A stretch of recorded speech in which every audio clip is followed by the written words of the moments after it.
अस्सलाम वालेकुम। पाक खफ्त न्यूज़ के साथ चौधरी मुबशर अब्बास खबर शामिल करते हैं नेशनल फूड सोल्यूशन की जानिब से।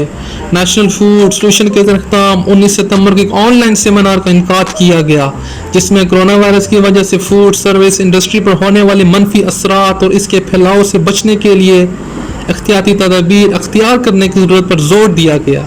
कौमी और बैन अवी जमात के हज़ारों तलबा तलबात ने इस ऑनलाइन सेमिनार में शिरकत की। इस सेमिनार का आगाज़ नेशनल फूड सोल्यूशन के सीनियर मेंबर गुजाला बानो के खुशामदीदी पैगाम से किया गया। इन्होंने कहा कि पाकिस्तान में फूड सर्विस इंडस्ट्री को एहतियाती तदाबीर के साथ दोबारा से शुरू करने की ज़रूरत है ताकि सियासत को फ़रोग़ मिल सके। इस सेमिनार में होस्टिंग की खिदमात अक्सर शहजादी और तोसीन फातिमा ने सर अंजाम दी। सेमिनार के स्पीकर नदीम खलीम डोगर ने कहा कि बेहतर एहतियाती तदाबीर के साथ मेहमान नवाजी की सन्नत को दोबारा बहाल किया जा सकता है। और आखिर में डॉक्टर राय मोहम्मद आमर ने नेशनल फूड सोल्यूशन की तरफ से सब शुरका का शुक्रिया अदा किया और कहा नेशनल फूड सोल्यूशन आइंदा भी अवामी आगाही के लिए खिदमत सर अंजाम देती रहेगी।